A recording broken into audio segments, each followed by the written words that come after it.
नमस्कार, मैं Sangeeta from लर्नो hub, the learning platform जहां पढ़ सकते हैं math, science, SST absolutely free at learnohub.com।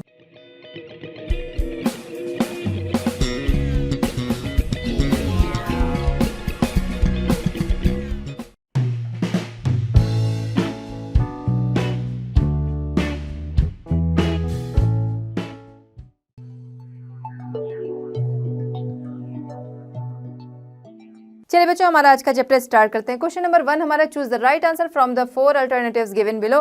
4 alternatives आपको दिए गए हैं, जो राइट आंसर है वो आपको चूज करना है। इसमें फर्स्ट है, to which one of the following types of vegetation does rubber belong to.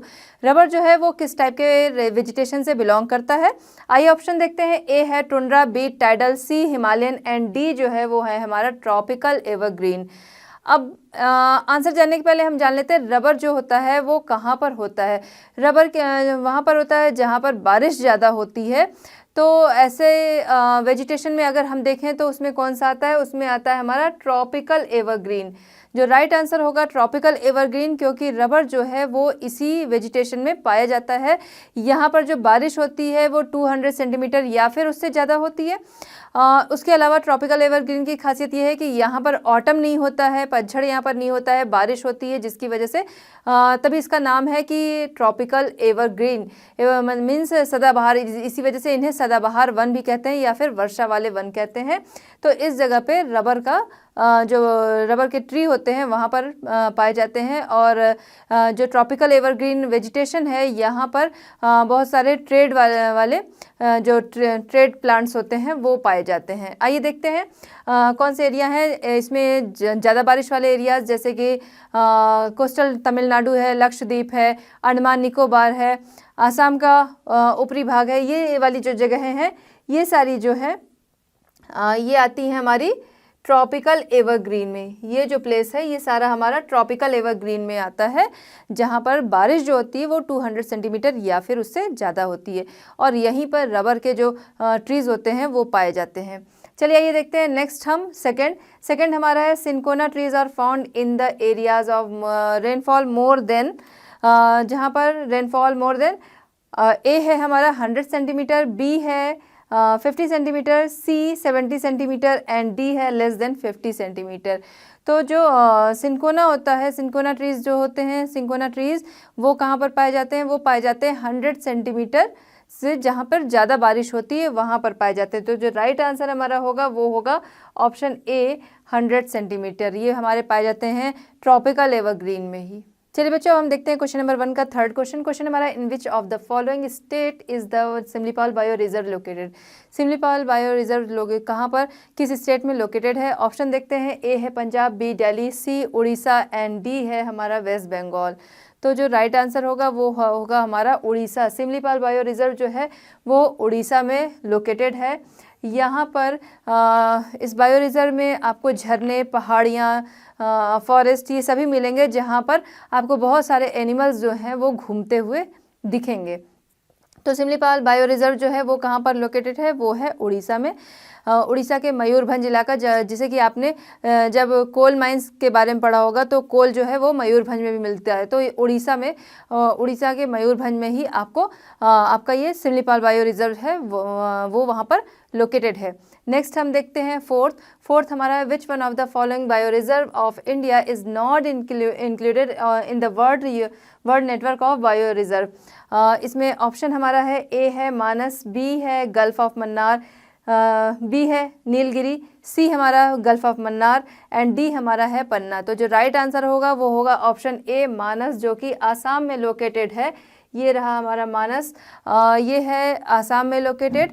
और यहाँ पर बहुत सारे जो पूरी तरह से लुप्त हो रहे हैं ऐसे एनिमल्स देखे जा सकते हैं। रेड पांडा है, ब्लैक बियर है, ये सभी यहाँ पर पाए जाते हैं। अब बच्चों हम आते हैं क्वेश्चन नंबर 2 पे। क्वेश्चन नंबर 2 हमारा है, what is a bio reserve, give 2 examples. Bio reserve क्या है बच्चों? बायो रिजर्व कहते हैं कि मल्टीपर्पज़ प्रोटेक्ट एरियाज होते हैं, जहाँ पर जो एनिमल्स और प्लांट्स हैं उनकी डिफरेंट स्पीशीज़ हैं उन्हें नेचुरल एनवायरनमेंट में प्राकृतिक वातावरण में उन्हें प्रोटेक्ट किया जाता है। आइए आंसर देखते हैं। Biosphere those multipurpose protected areas where each plants and animals species is protected in the natural environment. Natural environment में इन्हें प्रोटेक्ट किया जाता है। प्लांट्स और एनिमल्स की स्पीशीज़ को मल्टीपर्पज़ प्रोजेक्ट होते हैं जहाँ पर कि प्लांट्स और एनिमल्स की स्पीशीज़ जो होती है उन्हें नेचुरल एनवायरनमेंट में प्रोटेक्ट किया जाता है, उसे हम कहते हैं बायो रिजर्व। अब अगर एग्जाम्पल की बात करते हैं तो एग्जाम्पल में मन्नार है, मानस है, नंदा देवी है, सुंदरबंस हैं, बहुत हैं। उत्तराखंड में नंदा देवी एंड पश्चिम बंगाल में सुंदरबंस। 2 एग्जाम्पल है तो यहाँ पर मैंने 2 दिया है। आपकी बुक्स में बहुत सारे हैं, आप उसमें से देख सकते हैं। मन्नार है, मानस है, इस तरह से नीलगिरी है, इस तरह से बहुत सारे आपको मिलेंगे। आप एग्जाम्पल में कुछ भी दे सकते हैं। चलिए बच्चों, हम देखते हैं क्वेश्चन नंबर 2 का थर्ड क्वेश्चन हमारा है name 2 animals having habitat in tropical and mountain type of vegetation. Tropical and mountain type of vegetation में रहने वाले 2 एनिमल्स का नाम बताना है। इसमें सबसे पहले हम आते हैं ट्रॉपिकल। ट्रॉपिकल में कौन सा एरिया आता है बच्चों? ट्रॉपिकल में आता है वेस्टर्न घाट का अधिक बारिश वाला जो एरिया है वो आता है। उसके अलावा लक्षद्वीप, अंडमान निकोबार, तमिलनाडु, ये वाले जो एरिया हैं वो हमारा ट्रॉपिकल वेजिटेशन में आते हैं। अब इसमें एनिमल्स की बात करें तो एनिमल्स यहाँ पर कौन से पाए जाते हैं? राइनो पाए जाते हैं, राइनोसरस है, मंकी हैं, एलिफेंट हैं, डियर हैं, ये सब एनिमल्स जो हैं वो यहाँ पर पाए जाते हैं। तो अगर 2 एनिमल्स के नाम पूछा है, फिलहाल मैंने यहाँ पर मंकी एंड एलिफेंट लिखा है। इसके बाद हम आते हैं mountain type of vegetation. Mountain type of vegetation जब जैसे जैसे हाइट जो है वो बढ़ती जाती है, जैसे जैसे ऊंचाई पर जाते हैं वैसे वैसे टेम्परेचर जो है वो टेम्परेचर क्या होता है? डिक्रीज़ होता जाता है। हाइट इंक्रीज़ होती है तो टेम्परेचर जो है वो डिक्रीज़ होता है। टेम्परेचर डिक्रीज़ होने के साथ ही जो वहाँ पे फॉरेस्ट हैं वो डिफरेंट टाइप के पाए जाएंगे, वहाँ के जो ट्रीज़ हैं वो डिफरेंट टाइप के होंगे, वहाँ के एनिमल्स जो हैं वो भी डिफरेंट होंगे। जैसे ट्रॉपिकल में बहुत सारी वैरायटी, बहुत सारे डिफ्रेंशिएट हैं, उसी तरह से माउंटेन टाइप ऑफ वेजिटेशन में भी बहुत सारे डिफरेंस देखने को मिलते हैं।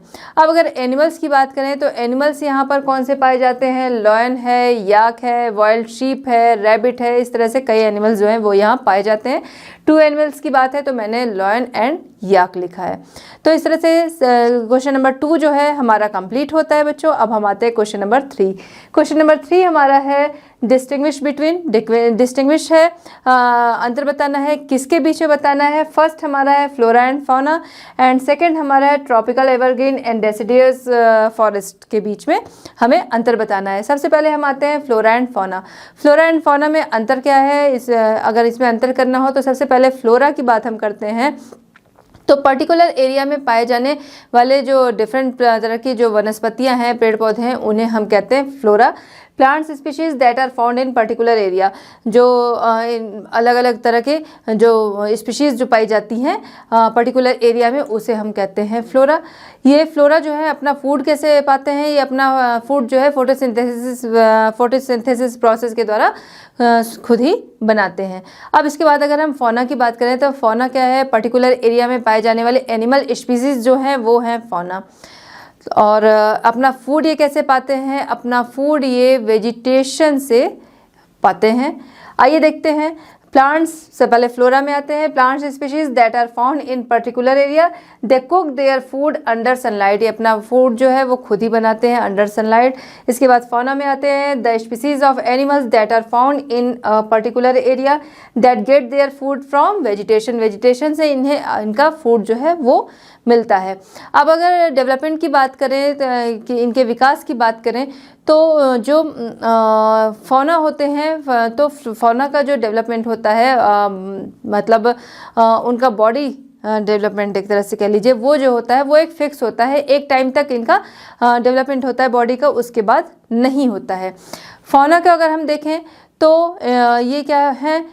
ये डेवलप होते रहते हैं। इनकी ब्रांचेस है, अगर बेल वाले हैं तो वो बेल की टाइप से बढ़ते हैं, और अगर ट्री टाइप के हैं तो वो अपने ट्री के अकॉर्डिंग वो बढ़ते हैं।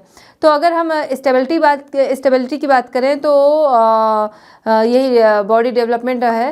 तो स्टेबिलिटी की अगर बात करें तो जो फ्लोरा हैं ये स्टेबल होते हैं, ये इनकी रूट्स जो होती है एक जगह पे स्टेबल है। अब उसके बाद इनका जो डेवलपमेंट हो रहा है वो किसी भी डायरेक्शन में होता है, लेकिन रहते ये एक ही जगह पे हैं। और अगर हम बात करते हैं फौना की, तो फौना जो है वो अनस्टेबल होते हैं, वो एक जगह से दूसरी जगह पे जा सकते हैं। तो इस तरह से फ्लोरा एंड फौना में अंतर हम देखते हैं। चलिए बच्चों, हम देखते हैं क्वेश्चन नंबर 3 का सेकंड क्या है, ट्रॉपिकल एवरग्रीन एंड डेसिजुअस फॉरेस्ट जो है उनमें अंतर बताना है। सबसे पहले हम आते हैं ट्रॉपिकल एवरग्रीन जैसा कि नाम से ही पता चल रहा है कि सदाबहार वन। तो सदाबहार वन, और यहाँ पर जो रेनफॉल है, रेनफॉल यहाँ कितनी होती है वो 200 या उससे ज़्यादा होती है, 200 सेंटीमीटर या उससे ज़्यादा होती है। हमेशा बारिश होने की वजह से ये सदाबहार वन बने रहते हैं, एवरग्रीन ये बने रहते हैं। इसके अलावा यहाँ पर जो ऑटम है उसका कोई सीज़न नहीं होता है। बहुत सारी कमर्शियली जो वुड्स होती हैं वो यहाँ पर पाई जाती हैं। आइए अब देखते हैं आंसर। ट्रॉपिकल एवरग्रीन रेनफॉल जो है 200 सेंटीमीटर और मोर है। ऑटम टाइम इसमें फिक्स नहीं होता है क्योंकि हमेशा बारिश होने की वजह से ये हमेशा हरे भरे बने होते हैं। These are called rain forest, हमेशा बारिश होने की वजह से इन्हें रेन फॉरेस्ट भी कहते हैं, वर्षा के वन भी कहते हैं। Some of the commercially important trees of this forest are ebony, mahogany, rosewood, rubber and cinchona. ये जो है यहाँ के सम इम्पॉर्टेंट कमर्शियली जो फॉरेस्ट हैं, ट्रीज़ हैं वो हैं। इसके बाद हम आते हैं डेसिजुअस फॉरेस्ट इंडिया के मोस्ट जो फॉरेस्ट हैं वो इसी में आते हैं। इंडिया का मोस्ट फॉरेस्ट पार्ट जो है वो डेसिजुअस फॉरेस्ट में आता है। यहाँ पे रेनफॉल जो है वो होती है 70 सेंटीमीटर टू 200 सेंटीमीटर। यहाँ की रेनफॉल जो है 70 सेंटीमीटर टू 200 सेंटीमीटर होती है। यहाँ पर ऑटम जो है, ऑटम ड्राई समर सीजन में होता है, 6 to 8 वीक्स के लिए होता है, जिसमें पतझड़ का जो टाइम आता है, जिसमें पत्तियाँ जो होती हैं, जो पेड़ों की पत्तियाँ होती हैं वो गिर जाती हैं। तो वो जो टाइम होता है 6 to 8 वीक्स का होता है। इन्हें मानसून फॉरेस्ट भी कहा जाता है। और यहाँ पर भी बहुत सारे कमर्शियली वुड्स जो होती हैं वो पाई जाती हैं। आइए अब देखते हैं डेसिजुअस फॉरेस्ट। रेनफॉल जो है, रेनफॉल इनकी 70 to 200 centimetre. This sheds leaves for 6 to 8 weeks in dry summer season जो होता है उस टाइम में इनका पतझड़ टाइम होता है। 6 to 8 वीक्स के लिए इनकी जो पत्तियां होती हैं वो गिरती हैं। These are called monsoon forest, इन्हें मानसून फॉरेस्ट भी कहते हैं। These are called rain forest, जो ट्रॉपिकल एवरग्रीन है उन्हें रेन फॉरेस्ट कहते हैं, और डेसिजुअस फॉरेस्ट जो है इन्हें मानसून फॉरेस्ट भी कहते हैं। Teak is the most dominant species of this forest. Bamboo, sal, shisham, sandalwood, khair, kusum, arjun and mulberry are other commercially important species. Commercially important species में बैम्बू है, सैंडलवुड है, खैर, कुसुम, अर्जुन ये सभी आते हैं। तो ये हमने देखा अंतर किसके बीच में, ट्रॉपिकल एवरग्रीन एंड डेसिजुअस फॉरेस्ट जो है उनके बीच में हमने अंतर देखा। चलिए बच्चों, हम देखते हैं क्वेश्चन नंबर 4। क्वेश्चन नंबर 4 हमारा है, name different types of vegetation found in India and describe the vegetation of altitude. अब देखिए बच्चों, क्वेश्चन हमारा क्या है, इस क्वेश्चन के 2 पार्ट्स हैं। पहले तो हम ये ध्यान देंगे क्वेश्चन क्या कह रहा है। क्वेश्चन कह रहा है name different types of vegetation found in India. पहले तो हमें ये बताना है, उसके बाद क्या करना है, उसके बाद डिस्क्राइब करना है वेजिटेशन ऑफ एल्टीट्यूड्स। तो हम अब आंसर स्टार्ट करेंगे। सबसे पहले इसका फर्स्ट पार्ट हम लेंगे। फर्स्ट पार्ट में क्या लेंगे, different types of vegetation found in India, उनके नाम हम बताएंगे। सबसे पहले हमारा इसमें आता है ट्रॉपिकल एवरग्रीन फॉरेस्ट। सबसे पहले हम बात करेंगे ट्रॉपिकल एवरग्रीन फॉरेस्ट की। तो ट्रॉपिकल एवरग्रीन फॉरेस्ट जो होते हैं ये पाए जाते हैं जहाँ पर ज़्यादा रेनफॉल होती है, 200 सेंटीमीटर प्लस वहाँ पर रेनफॉल होती है। इनका एरिया की अगर हम बात करें तो वो आते हैं हमारे वेस्टर्न घाट का एरिया है, अंडमान निकोबार है, जहाँ पर बारिश ज़्यादा होती है, रेनफॉल ज़्यादा है, वहाँ पर ये पाए जाते हैं। इनके मेन जो यहाँ पर जो मेन ट्रीज़ पाए जाते हैं वो कौन से होते हैं, रबर है, सिनकोना है, रोजवुड है, महोगनी है, ये यहाँ पर पाए जाते हैं। नेक्स्ट हम आते हैं बच्चों ट्रॉपिकल डेसिजुअस फॉरेस्ट। ट्रॉपिकल डेसिजुअस फॉरेस्ट की अगर हम बात करते हैं तो ये हमारे पाए जाते हैं 70 to 100 सेंटीमीटर रेनफॉल वाली जगह पर पाए जाते हैं। अब इनमें क्या है, इनमें ऑटम का सीज़न होता है। अभी हम बात कर रहे थे ट्रॉपिकल एवरग्रीन फॉरेस्ट की, वहाँ पर ऑटम का सीज़न नहीं होता है। यहाँ पर ऑटम सीज़न होता है, ऑटम टाइम होता है करीब 5 वीक्स टू 8 वीक्स तक का यहाँ पर ऑटम टाइम होता है, जब पेड़ जो होते हैं वो अपने पत्ते गिरा देते हैं, वो वाला टाइम होता है। तो और यहाँ के जो मेन ट्रीज़ की अगर बात करें तो शीशम है, सागौन है, बैम्बूज हैं, नीम है, ये यहाँ पर पाए जाते हैं। नेक्स्ट हम आते हैं बच्चों tropical thorn forest and scrubs. Tropical thorn forest and scrubs जहाँ पर 70 सेंटीमीटर से भी कम रेनफॉल होती है, और यहाँ पर जो वेजिटेशन पाए जाते हैं वो है कैक्टस है, हमारा डेट्स हैं, इस टाइप के पाए जाते हैं। यहाँ पर जो लैंड होती है वो सैंडी होती है, रेतीली ज़मीन यहाँ पर पाई जाती है। नेक्स्ट हम आते हैं बच्चों माउंटेन फॉरेस्ट। जैसे जैसे हाईएस्ट पे जाते हैं माउंटेन फॉरेस्ट हमें मिलते हैं, वहाँ पर टेम्परेचर लो होता है, और वहाँ के जैसे जैसे हम हाईएस्ट पे जा रहे हैं वैसे वैसे जो उनके ट्रीज़ होते हैं, उनके शेप, उनकी लीव्स सब चेंज हो जाते हैं। यहाँ पर वाइड रेंज वाली लीव्स होती हैं वो वाले ट्रीज़ पाए जाते हैं। यहाँ पर मैक्सिमम क्या होता है, लोग अपनी जो एनिमल्स हैं उनको ग्रेजिंग के लिए ले जाते हैं माउंटेन टाइप फॉरेस्ट में। नेक्स्ट हम आते हैं बच्चों मैंग्रोव फॉरेस्ट। मैंग्रोव फॉरेस्ट जो है यहाँ ये कहाँ पर पाए जाते हैं, ये पाए जाते हैं हमारे डेल्टाई रीजन जो है वहाँ पर, जहाँ पर टाइड्स ज़्यादा आते हैं वहाँ ये पाए जाते हैं। ये उगते कहाँ पर हैं, जहाँ पर सैंड और सॉइल जो है हमारे मिलते हैं वहाँ पर ये उगते हैं। उनकी रूट्स जो होती हैं वो वाटर के अंदर ही होती हैं, वाटर में इनकी रूट्स पाई जाती हैं। हाँ, इसके साथ ही आपको बता दूं मैं, मैंग्रोव फॉरेस्ट जो है, जो हमारा फेमस एनिमल है रॉयल बंगाल टाइगर, तो वो यहाँ इन्हीं में ही पाया जाता है, इन्हीं फॉरेस्ट में पाया जाता है, मैंग्रोव फॉरेस्ट में। अब बच्चों हमारा फर्स्ट पार्ट इस तरह कंप्लीट होता है, name different types of vegetation found in India, ये कंप्लीट होता है। आपको नाम उनके पता चल गए कौन कौन से हैं, थोड़ी थोड़ी 2-2 लाइन मैंने उनके बारे में आपको बता दी। नेक्स्ट है नेक्स्ट पार्ट पे हम आते हैं वेजिटेशन ऑफ एल्टीट्यूड। अब इसे डिस्क्राइब करना है। तो जैसे जैसे हाईएस्ट पर जाते हैं, जैसे जैसे हम हाई एल्टीट्यूड पे जाते हैं, वैसे वैसे वेजिटेशन जो होता है वो चेंज हो जाता है। हाईएस्ट पे जाने पर करीब 3600 मीटर के सी लेवल से 36 मीटर के ऊपर जाने पर 3600 मीटर के ऊपर जाने पर क्या होता है कि वहाँ पर जो फॉरेस्ट होते हैं, टेम्परेट फॉरेस्ट और ग्रासलैंड फॉरेस्ट जो हैं वो चेंज हो जाते हैं हमारे अल्पाइन वेजिटेशन में। जिनके मेन जो ट्रीज़ होते हैं वो होते हैं जूनिपर, फर, बर्च, ये सारे वहाँ के वेजिटेशन, वहाँ के जो मेन ट्रीज़ होते हैं वो होते हैं। और जैसे जैसे हम और ऊंचाई पर जाते हैं टेम्परेचर जो होता है वो कम होता जाता है, और उसके साथ टेम्परेचर कम होने के साथ ही वेजिटेशन भी चेंज होता जाता है। और ऊपर जाते जाते ये जो वेजिटेशन, जो ये ट्रीज़ हैं वो चेंज हो जाते हैं स्क्रब्स और श्रब्स में, झाड़ियाँ वहाँ पर मिलती हैं स्क्रब्स और श्रब्स में। और उसके ऊपर जाने पर ये जो स्क्रब्स और श्रब्स के जो लैंड हैं वो चेंज हो जाते हैं, किस में चेंज हो जाते हैं, ग्रासलैंड, अल्पाइन ग्रासलैंड में वो चेंज हो जाते हैं। तो जैसे जैसे हम वेजिटेशन ऑफ हाई एल्टीट्यूड की अगर बात करते हैं, जैसे जैसे ऊपर जाते हैं हम, वैसे वैसे ये जो स्क्रब्स और श्रब्स, पहले तो ट्रीज़ हमें मिले, फिर वो मर्ज हुए स्क्रब्स और श्रब्स में, फिर और आगे जाने पर स्क्रब्स और श्रब्स जो होते हैं वो मर्ज हो जाते हैं अल्पाइन ग्रासलैंड में। तो आई होप बच्चों की आपको समझ में आ गया होगा। सबसे पहला हमारा इसका पार्ट क्वेश्चन का कि डिफरेंट टाइप्स ऑफ वेजिटेशन, उनके नाम, और सेकेंड पार्ट कि वेजिटेशन ऑफ एल्टीट्यूड, वो भी आपको समझ में आ गया होगा वेजिटेशन ऑफ एल्टीट्यूड क्या है, और वहाँ पर एल्टीट्यूड पे वेजिटेशन जो होता है वो किस प्रकार का पाया जाता है। चलिए बच्चों, अब हम देखते हैं क्वेश्चन नंबर 5। क्वेश्चन नंबर 5 हमारा quite a few species of plants and animals are endangered in India, why. India में प्लांट्स और एनिमल्स स्पीशीज़ हैं जो कि इंडेंजर्ड कंडीशन में हैं, ऐसा क्यों? कुछ एनिमल और प्लांट्स की स्पीशीज़ हैं जो कि खतरे की स्थिति में, ऐसा क्यों? इसके बच्चों कई रीज़न हैं, जिनमें कि सबसे पहले हम लेंगे डिफॉरेस्टेशन। बहुत सारी ह्यूमन नीड्स को फुलफ़िल करने के लिए डिफॉरेस्टेशन जो है वो बहुत तेज़ी से हो रहा है। जिसमें अगर हम लेते हैं सबसे पहले कमर्शियल यूज़ से वुड कलेक्शन, तो कमर्शियल यूज़ के लिए जो वुड है उसके लिए उसकी ज़रूरत को पूरा करने के लिए जंगलों को बहुत तेज़ी से काटा जा रहा है, जिसकी वजह से डिफॉरेस्टेशन जो है बहुत तेज़ी से हो रहा है। अब एनिमल्स जिसकी वजह से जो प्लांट्स हैं उनकी बहुत सारी स्पीशीज़ हैं जो कि एंडेंजर्ड कंडीशन में है। अब उसके बाद अगर डिफॉरेस्टेशन हो रहा है तो एनिमल्स जो हैं वो कहाँ रहते हैं बच्चों? एनिमल्स रहते हैं फॉरेस्ट में। अब फॉरेस्ट ही नहीं रहेंगे तो एनिमल्स कहाँ से रहेंगे? तो इसकी वजह से उनकी भी बहुत सारी स्पीशीज़ जो हैं वो एंडेंजर्ड कंडीशन में है।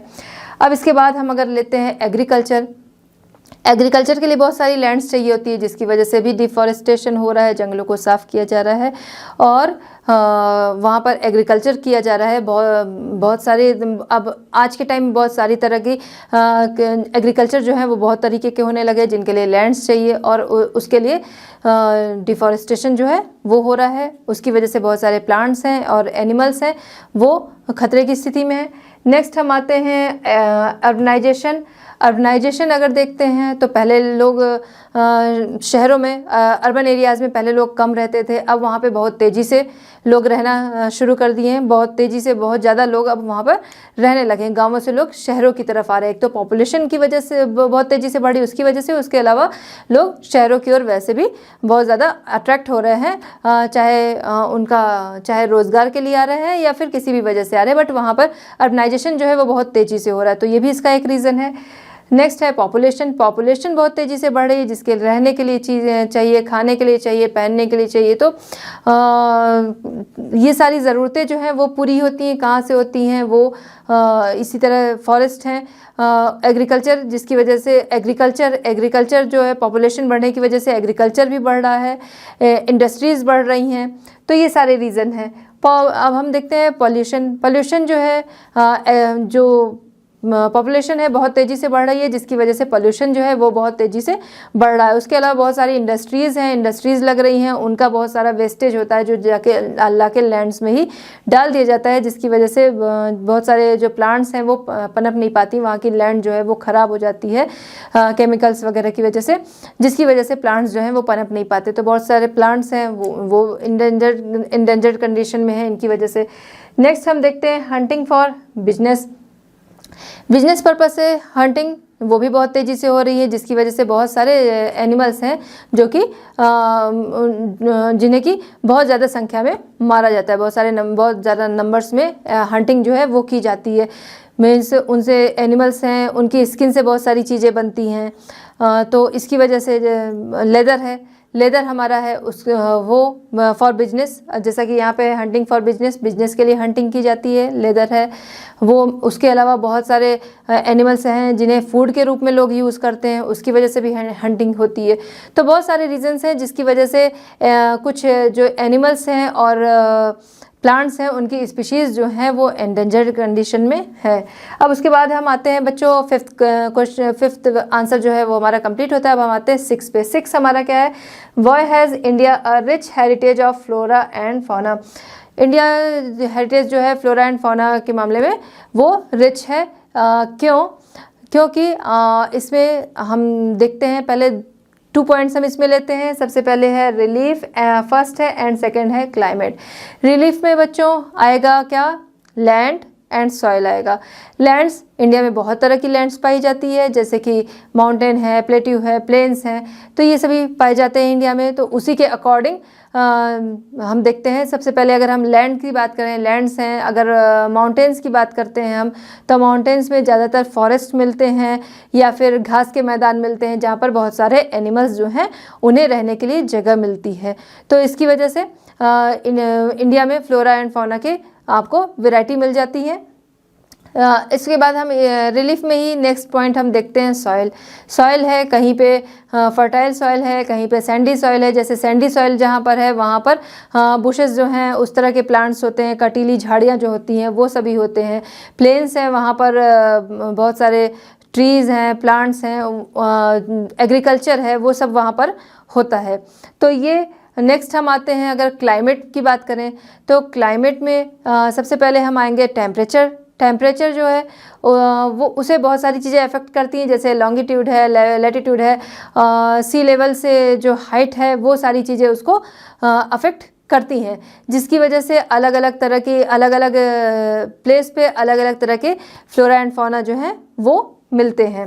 क्लाइमेट में ही नेक्स्ट हम देखते हैं, अगर सनलाइट्स की बात अगर करें, फोटो पीरियड की बात करते हैं, तो सनलाइट्स जो हैं वो अलग अलग जगह पे अलग अलग पड़ती है, मतलब कहीं पे बहुत ज़्यादा गर्म है, बहुत ज़्यादा पड़ती है, कहीं पर कम पड़ती है सनरेज, और कहीं पर एवरेज है। तो उसी के अकॉर्डिंग उन एरियाज़ में अलग अलग फ्लोरा एंड फौना जो है उनकी वैरायटी पाई जाएगी।